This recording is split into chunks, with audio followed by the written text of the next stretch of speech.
Lors de la séance ordinaire du conseil municipal de la Ville de Grande-Rivière, tenue le 13 janvier 2025, le directeur général Ken Moreau a présenté les mises à jour des règlements à venir ainsi que les nouveaux règlements qui seront adoptés dès le mois de février. Il a notamment abordé le règlement sur la sécurité des piscines résidentielles, un règlement concernant la protection des personnes en lien avec les chiens, ainsi qu'un règlement sur la régie interne des assemblées municipales. Par ailleurs, il a rectifié les informations concernant le tournoi de hockey novice de Grande-Rivière en précisant que la Ville n'a pas l'autorité pour décider de maintenir ou non le tournoi. Il a également clarifié les informations transmises aux citoyens du secteur possédant un chalet à Saint-Gabriel en lien avec une lettre envoyée par l'entrepreneur responsable du déneigement du chemin des Rameaux. Enfin, il a donné des précisions sur la mise en place de la tarification incitative visant à encourager les bonnes pratiques en matière de récupération et de compostage. Donc, je voulais commencer par le règlement sur la sécurité des piscines résidentielles. J'avais convenu avec la télévision communautaire d'en faire une présentation pour donner prendre le temps de donner les bonnes explications.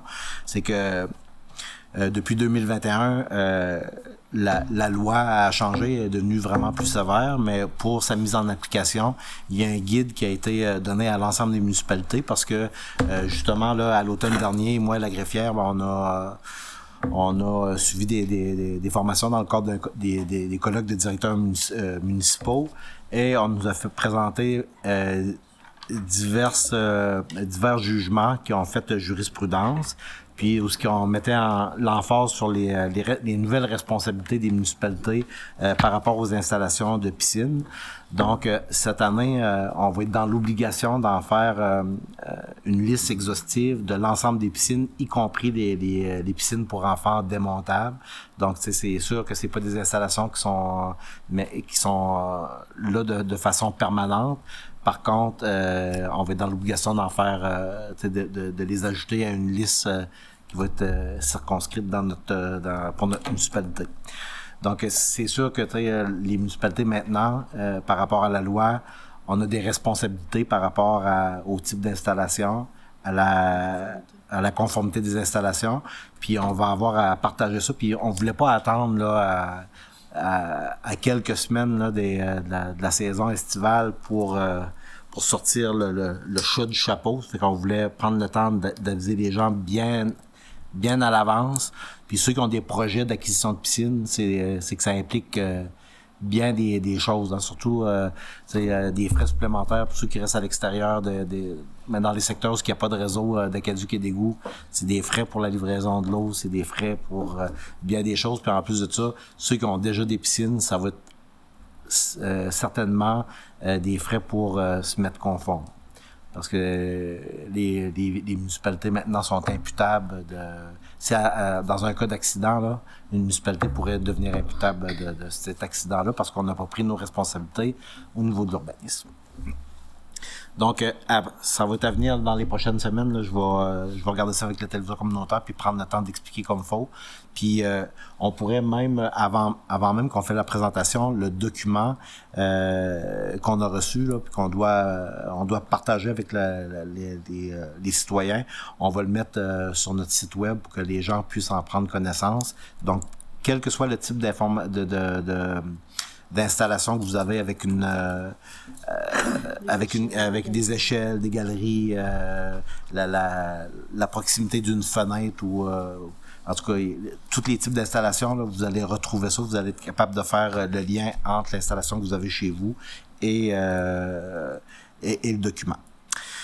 Le deuxième règlement, ça va être le règlement d'application sur la loi visant à favoriser la protection des personnes par la mise en place d'un encadrement concernant les chiens. Ça aussi, c'est une loi qui date de 2021. Par contre, il y a toujours eu des modifications à cette loi-là, puis aussi de l'imputabilité au niveau des municipalités.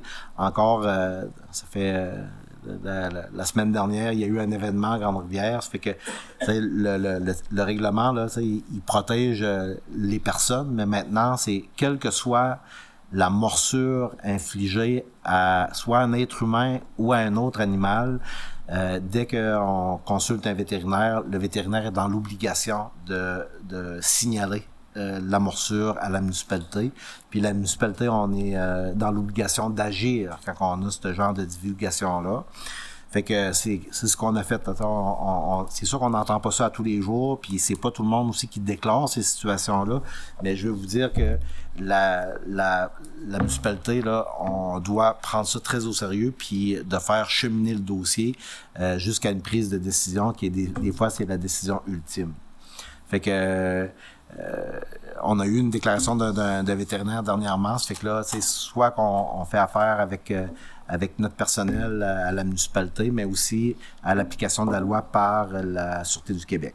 Fait que c'est juste je veux juste utiliser là, cet événement-là là, qui est triste, puis pourtant les propriétaires avaient pris les moyens pour éviter que ça se passe, mais un animal, c'est un animal. Il peut passer par-dessus un enclos, il peut se détacher, il peut casser sa chaîne, mais en tant que propriétaire de l'animal, on en est pleinement responsable. Puis au niveau de l'application de la loi, ben la municipalité, maintenant, on est imputable de ce genre d'événement-là.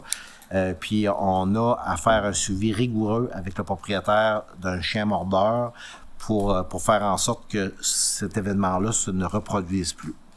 Ça aussi, dans le cadre de nos formations, moi et la greffière, on a eu vent de jurisprudence qui s'est passée dans de petites municipalités au Québec où est-ce que les propriétaires n'étaient pas adéquatement assurés pour en responsabilité civile pour dédommager, mettons, une blessure à une personne, puis automatiquement, ben, les poursuites sont faites envers la municipalité. C'est pour ça que dès qu'il y a un signalement qui est fait, si la municipalité décide de se fermer les yeux sur un tel événement, malheureusement, on s'expose à des poursuites en tant que municipalité. Fait que c'est... il y a le fait, avant ça, c'était carrément la personne qui était protégée. Maintenant, c'est le signalement, il est fait dès qu'un autre animal aussi est mordu. Fait que là, dans le fond, c'est qu'on est capable de prétendre que le risque à ce que la morsure se reproduise est élevé. Fait que là, on n'a pas le choix d'intervenir. Puis l'autre règlement, ça c'est un règlement qu'on va déposer une avis de motion en février. C'est encore la loi sur les affaires municipales qui nous l'impose. Ça va être le règlement concernant la régie interne des assemblées municipales.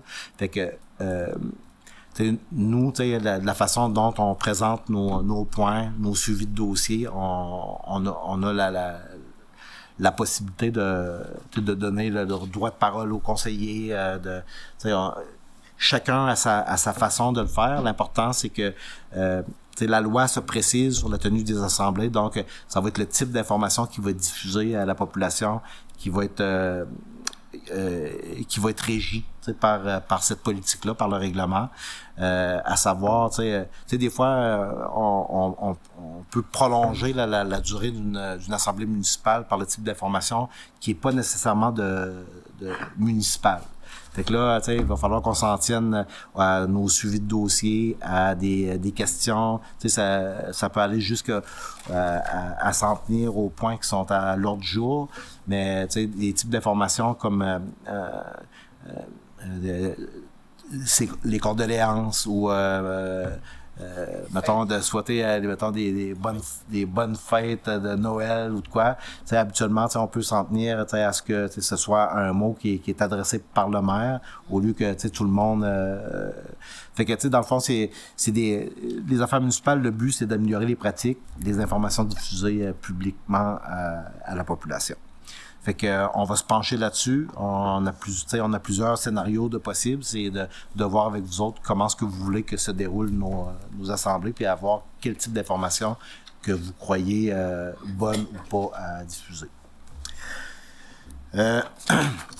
Ensuite, aujourd'hui, je voulais prendre le temps, à la demande du maire, en son absence, de parler d'un point d'actualité qu'on entend dans les coulisses au niveau du tournoi novice. On entend beaucoup que la ville de Grande-Rivière a décidé de laisser aller son tournoi novice. On sait que c'est un événement qui date de plusieurs décennies, qui a été initié par un citoyen de la ville de Grande-Rivière, qui est M. Le Boutillier, si on veut faire un peu d'historique là-dessus.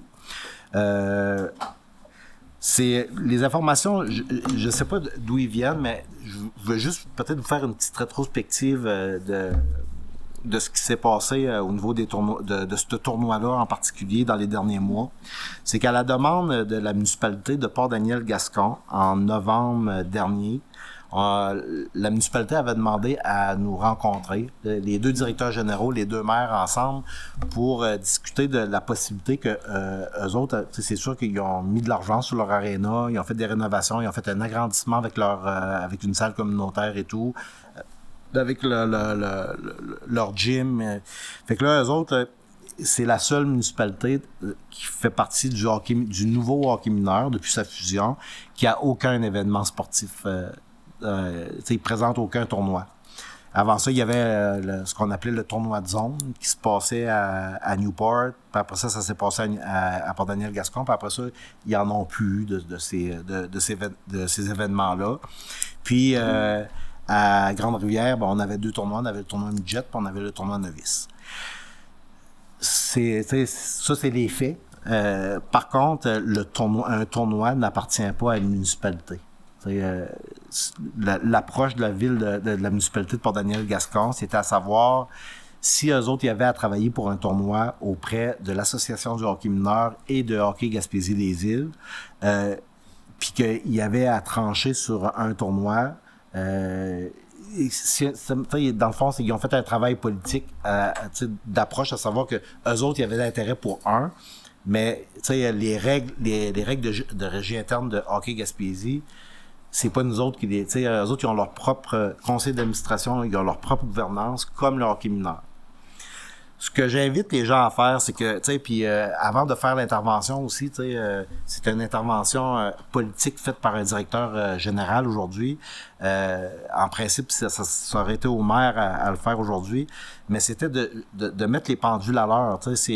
C'est pas dans l'intérêt d'aucune municipalité de laisser un événement partir pour une autre municipalité. Par contre, je pense que les gens de Port-Daniel-Gascon ont au moins fait un bon travail politique en nous approchant pour dire que présentement, avec le nouveau hockey mineur, puis avec les investissements qu'ils ont fait dans leur aréna, qui se passait toujours à rien. Puis ce qu'on entendait dire, c'est que Hockey Gaspésie disait à la municipalité qu'il y avait des preuves à faire avant de recevoir un événement sportif de hockey mineur. À ce jour, là, il n'y a encore aucune décision qui a été prise à savoir si on perdait un tournoi à Grande-Rivière. Là. Par contre, nous autres, on a 2 tournois, puis là-bas, ils n'en ont pas. Puis demain matin, c'est sûr que s'il y avait une décision du conseil d'administration du hockey mineur de l'apporter ailleurs, le tournoi novice, comparativement au tournoi midget, quand il y a eu la fusion, on s'est assuré de garder un tournoi, puis on a pris le plus vieux qui était le tournoi Bantam midget. Le tournoi novice, puis c'est le président de l'association, pas de l'association, mais de hockey Gaspésie-les-Îles, dans le temps, à l'époque, M. Renaud Langlois, qui nous avait affirmé, qui nous avait assuré par lettre, par écrit, que le tournoi midget ne bougerait jamais de Grande-Rivière. Il nous assurait de sa continuité à Grande-Rivière. Par contre, on n'a pas été jusqu'à demander que les 2 tournois demeurent vitam aeternam. Okay? On avait fait la demande pour... Mais comme je vous dis, la légitimité de prendre une décision par rapport à la tenue d'un événement sportif, là, ça relève pas de la municipalité. On peut donner notre opinion aux administrateurs, mais on n'aura jamais le dernier mot au niveau de la décision. Par contre, avant de sauter dans les airs puis de tirer des conclusions, c'est qu'il faut regarder aussi c'est comment se développe le hockey mineur dans notre région. Et puis ce qu'on s'aperçoit cette année, c'est qu'il y a eu la création de la catégorie M21. Donc les jeunes de 18, dès qu'ils finissaient leur budget, il n'y avait plus de hockey pour eux autres. Les seules options qu'il y avait, c'était la Ligue senior ou les ligues de garage. Puis le hockey mineur a décidé d'innover cette année c'était un projet pilote de partir la Ligue M21. Puis cette année, là, je te dis, vous allez être, à mon avis, content de voir cette nouvelle catégorie-là qui va faire partie de notre tournoi Bantam Midget. Donc, ça va être Bantam Midget et M21. C'est un tournoi là, qui va avoir 21 équipes d'inscrits là, à l'heure actuelle. Fait que ça fait longtemps qu'on n'a pas vu autant d'équipes inscrites. Fait que ça, c'est un point positif. C'est un fait. T'sais. Je peux pas vous dire que ça va venir pallier à ça. Au niveau de la tenue des... avant ça se faisait pas, ça. À part les tournois, les journées showcase. Parce que c'est une journée qui est attitrée à une catégorie où on fait l'ensemble des parties de hockey à une place. Fait que ça, les showcases, avant ça, on n'avait pas ça. Maintenant, c'est quelque chose qui se produit de façon régulière dans des arénas différentes. Puis au niveau des locations de glace, là, ben justement, tu sais, les disponibilités en heure, là, avec le fait qu'on n'a pas toujours pas de directeur des loisirs, de la culture de la vie communautaire, ben c'est notre greffière qui a pris la relève des heures de location. Puis présentement, il y a presque plus de disponibilité de location de notre glace. De 2h l'après-midi à 10h le soir, là, encore là, pour les prochaines semaines, là, on est loué à 90%. Fait que, cette année, là, c'est la première année où on a 3 employés qui travaillent à temps plein, puis même on doit faire appel à un ancien employé qu'on demande de rentrer de façon ponctuelle pour venir pallier au manque parce que tout le monde fait ses 40 heures. Là. Fait que, au début, là, c'était les principales inquiétudes avec la fusion des hockey mineurs, c'est à savoir est-ce que l'aréna Grande-Rivière va te louer, parce que il fallait motiver aussi l'investissement de 2,2 millions pour mettre à niveau notre centre sportif. Puis quelques années après, ça fait déjà 5 ans qu'on a fait les travaux, même plus 6 ans. 2016, ouais, tabarnak, ça passe vite, hein? 8 ans. Ben, le constat est de dire que notre centre sportif, là, ben, il est utilisé presque à pleine capacité. Fait que ça, c'est un constat qu'on doit prendre en compte. Le fait, que éventuellement, comme je vous dis, il n'y a aucune décision qui est prise là-dedans. Ça relève de notre hockey mineur local, puis de Hockey Gaspésie-des-Îles. Puis nous autres, on a une représentante à Grande-Rivière qui s'appelle Mme Lisa-Anne Clark. Elle est administratrice au hockey mineur. Donc, si vous avez un mécontentement à faire part, ben gênez-vous pas, puis faites-y en part que vous n'êtes pas d'accord avec le déménagement du tournoi novice. Par contre, la décision finale, elle relèvera pas du municipal. Okay? Fait que là, ceux qui pensent que c'est la ville de Grande-Rivière qui le laisse aller, là, ben, je veux juste rétablir les pendules. Autant pour notre conseiller qui est responsable des loisirs, qui en entend parler, de l'ensemble des conseillers, puis que du maire aussi. Parce que c'est pas comme ça que ça s'est fait. Il y a eu une approche politique de notre municipalité pour savoir comment est-ce qu'on prendrait ça. Est-ce qu'il y a d'autres possibilités? Mais il faut y aller avec les règles de régie interne de ces deux organisations-là. Est-ce qu'il y avait des questions ou des commentaires par rapport à ces explications-là? OK, puis c'est sûr, puis j'ai parlé de Lisa-Anne, puis tu sais, avant de faire l'intervention, ben j'ai pris la peine d'informer le président du hockey mineur Le Rocher, qui est M. Daniel Cyr. Puis si aussi vous avez des commentaires ou des questionnements par rapport à qu'est-ce que ça prend pour la tenue, tu sais, pour tenir un événement, un tournoi, ben je vous invite aussi à communiquer avec un gars de Grande-Rivière qui est le directeur général d'Hockey Gaspésie-des-Îles, c'est M. Gabriel Vallée. C'est un gars de Grande-Rivière que si vous avez des questions, il est adressé.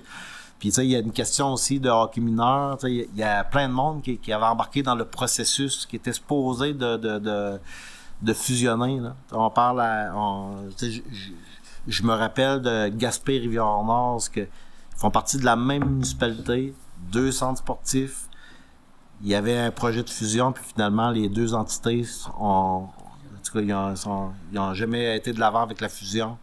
On parle de Passepébiac, Bonaventure non plus, que ça s'est jamais fait. Carleton et New Richmond, tu sais que c'est la même communauté dans le fond, 2 arénas puis c'est 2 hockey mineurs complètement différents.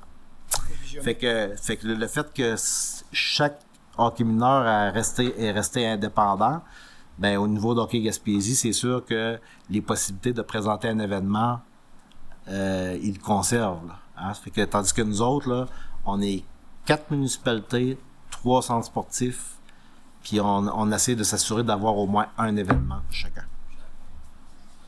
Fait que en espérant que les informations, ça va vous donner un peu de jus pour une réflexion. Ça serait vraiment plat. Parce que l'économie dans le coin, on perd les commerces, tout. Ouais. Il y a plus de 40 ans d'existence. Oui, mais comme je vous dis, la présentation des événements, il y a les tournois, oui, mais il y a les showcases, puis il y a la création d'une nouvelle catégorie qui fait en sorte que... M21, que vous avez parlé tantôt, qu'est-ce qu'on pourrait faire la demande? Faire un tournoi juste pour les M21. Parce que nous, Ouais, on fait c'est notre ça, tournoi mais il y a Bantam Jet, plus notre tournoi novice. Ouais, mais M21, ce qui est différent des autres catégories, c'est que c'est pas juste dans notre région, hein, c'est Bas-Saint-Laurent, Gaspésie, puis ouais. Fait que là, ça serait quelque chose de... Mais dans le fond, quand on regarde ça, c'est pas nous autres qui décident, là. Non, mais je veux dire, c'est comme dans n'importe quelle communauté. Ce que je veux vous dire, c'est que présentement, il y a encore pas de... Il n'y a aucune décision de prise. Zéro décision. Il n'y a aucune résolution dans aucune organisation qui a été prise, sauf qu'on en parle des coulisses, puis ce qu'on entend, c'est que c'est la ville de Grande-Rivière qui est prête à le laisser aller. C'est pas du tout ça. Nous autres, ça fait partie de nos mœurs, de nos coutumes d'avoir deux tournois annuels. Puis c'est bon d'informer. C'est juste que il y a des représentants, il y a des administrateurs qui représentent notre secteur, puis c'est à eux autres qu'il faut adresser nos doléances. Je voulais, là, je suis en train de parler, on parlait de sujets d'actualité, je voulais vous parler du déneigement de la route des Rameaux, chemin des Rameaux. La semaine dernière, pendant les fêtes, là, il y a une lettre qui a été envoyée, ou qui a été apportée au chalet de chaque propriétaire du secteur des Rameaux, du lac d'Ouest. Essentiellement, pour faire une histoire courte, là, ça disait que c'était ceux qui étaient responsables du déneigement qui en ont fait la distribution. Puis où est-ce que l'information qui était un peu choc là, pour certains propriétaires, c'était que on demandait aux personnes, que c'est sûr qu'il y a des frais reliés à du déneigement. On a donné l'autorisation de le déneiger, mais on demandait un montant de 400 $. C'est un montant proposé. Okay? C'est sûr qu'il y a des gens qui n'étaient pas d'accord avec ça, qui veulent pas payer. Il y en a qui sont prêts à donner le 400 $. Il y en a d'autres qui évaluent que 400 c'est trop. Mais je veux dire, ce soir, le message que je passe par rapport à ce pamphlet-là, à cette lettre-là qui a été donnée aux propriétaires, c'est que de un, si on se ramène à la demande initiale de M. Berthelot ou de Mme Néron de ADC Construction, c'est que la demande initiale, pour pouvoir engager une négociation entre les deux municipalités, c'est qu'il devait avoir une autorisation qui était donnée par la forestière des Trois-Couronnes. La demande qui était adressée à la forestière, c'était de déneiger à des fins personnelles pour se rendre à la propriété des propriétaires de la compagnie. Okay? Fait que là, il disait que il y avait, avec toutes les preuves, on avait passé nous autres la résolution parce que toutes les conditions préalables d'avoir la permission des Trois-Couronnes, ça ouvrait la porte à la négociation avec les deux municipalités. Les deux municipalités, juste avant les fêtes, par résolution, on autorisait. Okay? Je veux juste apporter une petite précision. D'autoriser quelqu'un à déneiger une voie municipale, même si elle est faite de gravelle, là, c'est que c'est pas nécessairement un mandat. Hein. Puis nous autres, on n'a pas donné de mandat, on a seulement autorisé. Puis sur la lettre, là, il y avait le mot mandat. Fait que le mot mandat, ça va avec un contrat. Fait que nous autres, c'est pas un contrat de déneigement qu'on donne, c'est une autorisation de déneiger à des fins personnelles. Ça, là, ça ôte pas à la qualité du déneigement. Là. Présentement, là, peut-être que le directeur des travaux publics pourrait apporter des informations supplémentaires. Présentement, c'est bien déneigé. Là. On n'a rien à dire, puis on s'entend qu'on se perd pas dans la neige non plus. Hein? Celui qui a décidé de prendre cette responsabilité-là, il a fait l'acquisition de matériel pour le faire. Je pense que la signalisation a été installée par le club de motoneige. Rien que pour vous dire que toutes les conditions qu'on avait mises de base, là, ils ont été respectées. Là, il reste l'entente à signer, que c'est essentiellement les points principaux qui ont été dans la résolution de la ville de Grande-Rivière et de la municipalité de Sainte-Thérèse. Par contre, la municipalité de Sainte-Thérèse, eux autres, ils ont un règlement sur le déneigement, mais pas la ville de Grande-Rivière. Parce que nous autres, on déneige 100% de nos voies publiques qui mènent à des résidences, pour du résidentiel, puis pour du service, par exemple, la rue de l'aéroport qui se rend à l'aéroport. Fait que, mais les autres, là, les voies de pénétration forestière, c'est qu'on donne une autorisation si une compagnie forestière doit sortir du bois, puis c'est eux autres qui font ce contrat-là. Mais on donne l'autorisation, pas un mandat, mais par contre, les conditions qu'ils doivent respecter sont claires là-dedans. On demande un déneigement de niveau 3. T'sais. Fait que là, la municipalité de Sainte-Thérèse ont apporté dans leur résolution les conditions qu'ils voulaient mettre à l'entente. Puis nous autres, on avait nos conditions aussi, mais ça se rejoint beaucoup. Mais ce document-là d'entente signé tripartite qui faisait partie de notre résolution du mois de décembre, mais elle n'est pas tout à fait terminée, là. Je me suis engagé de le faire avant vendredi. Ce que je voulais en venir avec tout ça, ça fait que là, dans le fond, c'est que ce que je veux vous dire, c'est que la lettre que vous avez reçue en conclusion, ben ce n'est pas une facture. Okay? Vous devez pas la considérer comme une facture. Si vous êtes satisfait de ça, puis ça fait votre affaire qu'il y a quelqu'un qui s'occupe du déneigement, à vous de décider si vous allez payer ce montant-là ou pas. Mais c'est sûr que je ne sais pas quels sont les constats du déneigeur, puis je m'attendais à ce qu'il soit ici ce soir pour en discuter. C'est qu'au début, il avançait que c'était quelques milliers de dollars, mais ça coûte vraiment plus cher que ça. En abrasif, en ci, en ça, puis on n'est pas à l'abri d'un bris. Là, vous allez voir des comptes à payer pour notre camion, des camions neufs, puis on a eu des problèmes électroniques. Fait que c'est toutes des choses à prendre en compte, mais comme je vous le dis, il ne faudrait pas considérer la lettre comme une facture. Ce n'est pas un mandat donné par les municipalités, c'est une autorisation. Puis eux autres, dans le fond, puis en plus de ça, dans la lettre, ce que j'ai bien aimé, c'est qu'ils faisaient juste faire le tour là, des bons comportements à adopter pour que cette permission-là soit octroyée l'année prochaine aussi. De ne pas stationner à telle place, de faire ci, de faire ça. L'essence de la lettre, là, elle était pas mauvaise. Puis j'en ai fait le commentaire aux deux maires, à M. Blondin et à M. Cyr. Toutefois, la lettre n'est pas une facture. Deuxième chose, par rapport à la facture, certains propriétaires m'ont rapporté, c'est que il y a des personnes qui se sont fait dire que si vous voulez pas payer ou contribuer à la hauteur que vous voulez, ben il n'y a pas de problème, on va faire ajouter ça sur votre compte de taxe municipale. Malheureusement, ça fonctionne pas comme ça. C'est que habituellement, c'est qu'on établit un coût de déneigement. Si on le donne en mandat, si on le donne en contrat, c'est que ce montant-là pour le déneiger, là, si on veut le taxer à quelqu'un, ben il faut qu'on fasse une consultation auprès de l'ensemble des propriétaires. Puis c'est eux autres qui vont décider si oui ou non ils veulent avoir une taxe sur leur compte de taxe, là, hein? Mais si la majorité refuse, malheureusement, ce projet-là tombe à l'eau. Fait qu'il faut absolument que le déneigement continue à des fins personnelles, puis avec une contribution volontaire des résidents du secteur. OK? Dernière chose, c'est quand si on annonce en grande pompe sur des médias sociaux que ce chemin-là va toujours être déneigé. Malheureusement, la compétence de l'enlèvement de la neige sur une voie publique n'appartient pas à un mandataire ou à quelqu'un à qui on a donné l'autorisation. Ça va toujours appartenir aux municipalités parce que c'est les municipalités qui ont compétence à l'enlèvement de la neige sur une voie publique.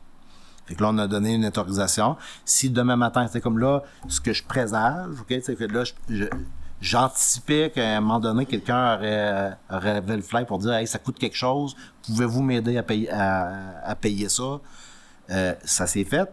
Ça a suscité des réactions. La municipalité, on a donné les réponses, la bonne réponse puis de dire tu sais, si tu veux pas contribuer, malheureusement, tu sais, ça libre à toi, c'est ton choix. Puis il y en a d'autres, tu sais, qui vont donner le 400 $. Par contre, tu sais, mettons, quand on va arriver en période de dégel, puis les municipalités vont dire, ben, à partir de telle date, on ne déneige plus parce que, tu sais, l'important, c'est de garder la surface correcte. Ben, ça aussi, là, si il y a des jeunes, je pense qu'il y a des jeunes dans le coin qui doivent se déplacer jusqu'à Chemin des Bois pour prendre l'autobus, Puis pendant quelques semaines en période de dégel, on ne peut plus toucher à la surface gravelée. J'imagine que ça va déplaire à des gens, ou de circuler sur cette voie-là avec des camions lourds, c'est interdit. T'sais. Fait que, on verra rendu là. L'important, c'est de laisser chance aux coureurs. C'était comme un genre de projet pilote. Pour une fois qu'on a un consensus entre les municipalités, le club de motoneige, puis les Trois Couronnes. Puis là, ben, on fait comme si on l'a... Mais tu sais, sur la partie de terrain de succession Huguette Cabré, tu sais, j'ai déjeuné avec le fils, avec Michael dans le temps des fêtes, là, puis il avait reçu la même demande, mais tu sais, il n'a pas donné suite. Tu sais, mais il reste que le déneigement il est fait sur ces terrains-là, mais on n'en a même pas tenu compte, tu sais, pour donner l'autorisation. C'est juste pour vous dire, tu sais, on veut que ce dossier-là avance, mais il faudrait pas, tu sais, faire des annonces par rapport aux opérations, faire des annonces par rapport, tu sais, puis l'important, c'est le lien entre la municipalité puis ceux qui vont faire les travaux de déneigement. Je sais pas s'il y avait des questions par rapport à ça. Je pense que, tu sais, c'est le meilleur, tu sais, à mon avis, des informations que je peux donner à ce niveau-là, mais c'est l'important, c'est juste, tu sais, de baisser la pression puis de dire, hey, je ne paierai pas. Si tu veux pas payer, tu sais, paye pas. C'est libre à vous, mais présentement, puis je peux vous rassurer que pour la saison 2025, ça ne sera pas appliqué à votre compte de taxes pour les personnes qui ne veulent pas contribuer. Vous savez que l'année passée, là, la régie avait identifié un certain nombre, tu sais, de mauvais utilisateurs, tu sais, des systèmes de collecte. Ça veut dire que la plupart utilisaient exclusivement un ou deux, c'est-à-dire 2 bacs de déchets, mais ne faisaient pas de récupération ni de compostage. Fait que là, pour chaque municipalité, là, les gens ils ont été identifiés là, avec le nombre de levées, des visites. Ça, il y en a qui se sentaient un peu observés de tous les sens, mais il reste que la collecte, c'est des matières résiduelles, là, c'est ce qui coûte le plus cher à nos municipalités. Puis c'est ce qui. D'autres, c'est plus de 82%, je pense, de ce qu'on a à payer à l'MRC, qui passe dans les déchets. Là. Fait que l'année passée, ces personnes-là, nous autres, dans notre municipalité, on n'en a pas beaucoup, heureusement. On en a, c'est toujours un de trop. Mais comparativement aux autres municipalités, nous autres, on en a 25 qui sont identifiés. On connaît des adresses. Ils ont eu des communications. Puis l'année passée, c'est ça. Ils ont eu plusieurs communications pour on les invitait à changer leurs habitudes, à adopter de bonnes pratiques. Puis là, cette année, avec la taxation, là, on avait à prendre une décision, toutes les municipalités, à savoir si on allait imposer une surtaxe de 117 $ à ces 25-là. Fait que là, Qui se conforment pas. Ouais, qui se conforment pas. Encore là, il aurait fallu prendre la décision par résolution avec le conseil municipal ce soir pour adopter, pour permettre à notre responsable à la taxation d'appliquer cette surtaxe. Mais on va attendre, vu que la rencontre c'est mercredi, on va y assister, on va chercher le maximum d'informations. J'ai plusieurs questions à poser par rapport aux interventions de la régie, par rapport à nos citoyens, pour vous apporter la bonne information, puis à savoir si on va de l'avant cette année ou qu'on laisse une autre année filer avant que ces gens-là... parce que là, c'est sûr que les communications ne viendront plus de la régie, il va falloir qu'ils viennent de la municipalité.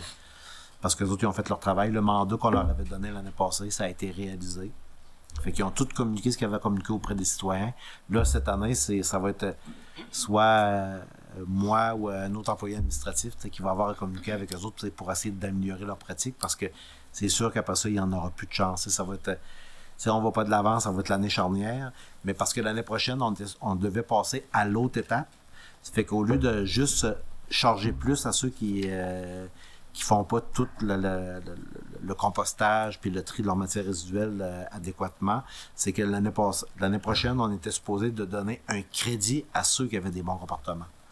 Donc là, cette année, la première étape, c'était de donner une surtaxe. L'année prochaine, c'était des incitatifs financiers pour féliciter ceux qui avaient des bons comportements.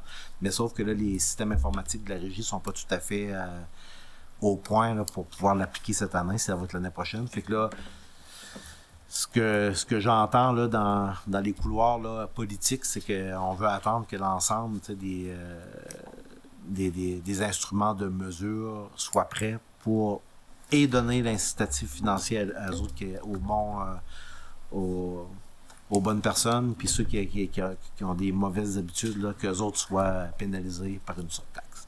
Donc, on va aller prendre toutes les informations, je vais vous ramener ça pour qu'on puisse prendre une décision éclairée pour la prochaine année budgétaire.